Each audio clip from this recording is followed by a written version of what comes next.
अस्सलाम वालेकुम जी। आज का टॉपिक क्या हमारे पास गैमा रेडिएशन और फिर हम देखेंगे गैमा डीके का इंट्रोडक्शन कि गैमा डीके में क्या चीज बुनियाद है। तो शुरू करते हैं। सबसे पहले प्रॉपर्टीज देखते हैं गैमा रेडिएशन की।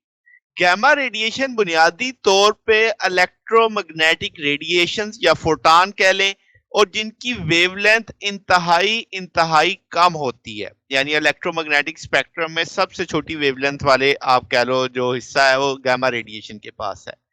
अगर हम वेवलेंथ की बात करें तो वो आपके पास 0.005 आंगस्ट्रम से लेकर 0.5 आंगस्ट्रम के बीच के अंदर रेंज है। यानी अब ये सारी गैमा रेज आपके पास स्पीड ऑफ लाइट से चलती हैं।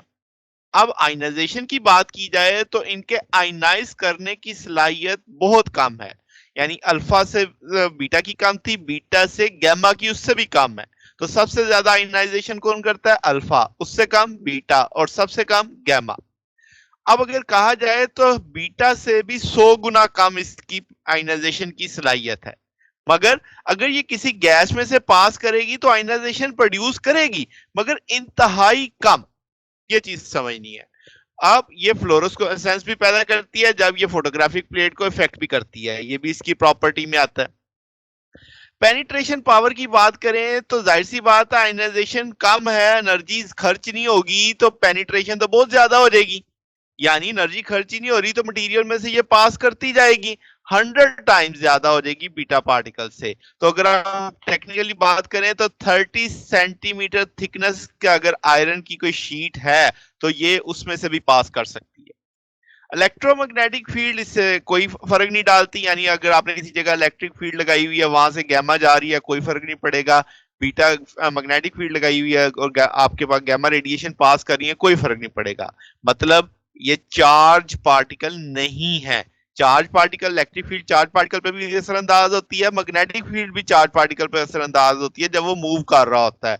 तो इसका मतलब अगर ये इलेक्ट्रोमैग्नेटिक फील्ड यानी ना लॉरेंस फोर्स एक्ट करेगी ना आपके पास इलेक्ट्रिक फील्ड एक्ट करेगी तो चार्ज पार्टिकल नहीं है। फिर ये डाइफ्रैक्शन बिल्कुल प्रोड्यूस करता है एक्सरे की तरह।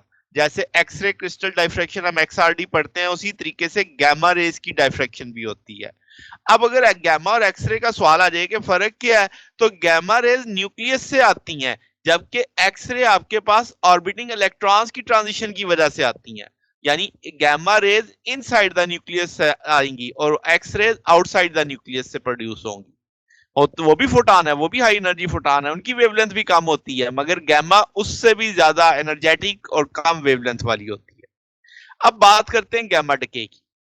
जब हम गैमा डिके की बात करते हैं, एक एक्साइटेड न्यूक्लियस है, वो अपने आप को डी एक्साइड करना चाहता है, तो वो यहाँ कोई पार्टिकल अल्फा बीटा मिट करना चाहेगा ताकि वो अपनी एक्सेस एनर्जी से जान छुड़ा सके।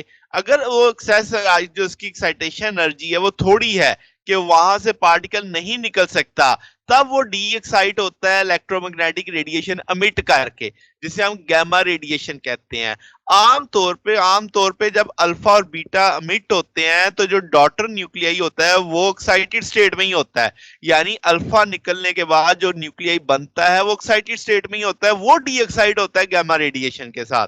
ठीक है। मगर एक चीज याद रखिएगा कि गैमा 24/7 अवेलेबल होती है, कि आपके पास जो रेडियो एक्टिव मटीरियल्स होते हैं उनमें से हर वक्त गैमा रेडिएशन निकल रही होती है। फिर आपके पास क्या जनाब, कि जो गैमा मिशन है एक्साइटेड न्यूक्लियस का, आप इसको बिल्कुल वैसे ही समझ सकते हैं जैसे विजिबल लाइट मिट होती है या इलेक्ट्रोमैग्नेटिक रेडिएशन आती है किससे? एक्साइटेड एटम से।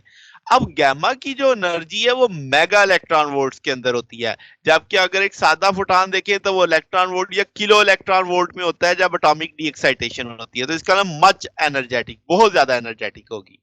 फिर गैमा रेडिएशन की जाहिर सी बात ऊपर भी पढ़ के वेवलेंथ कम होती है, इंतहाई कम होती है विजिबल लाइट के लिहाज से।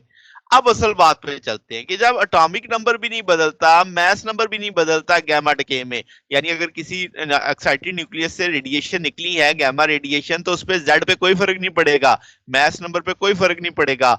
हाँ, फर्क किस पे पड़ेगा?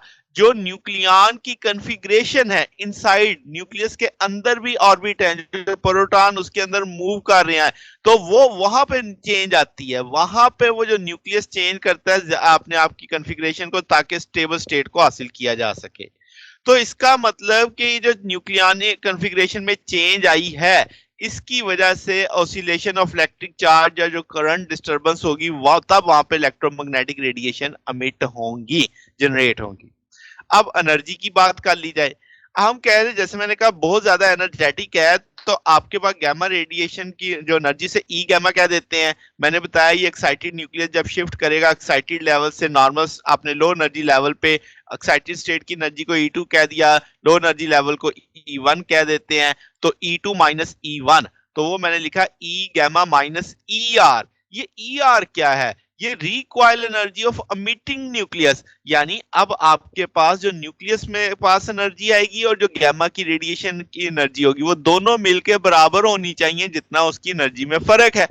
तो जनाबे वाला, अब आपके पास जैसे स्फिक में भी देख सकते हैं फोटॉन के पास भी एनर्जी है, न्यूक्लियस के पास भी एनर्जी है, मगर न्यूक्लियस इतना हैवी होता है कि जो रिकॉइल एनर्जी है जो काइनेटिक की सूरत में वो आप निग्लेक्ट कर देते हैं। तो इसका ना गामा की एनर्जी बराबर होती E2 माइनस E1, जितना अंदर फर्क आएगा।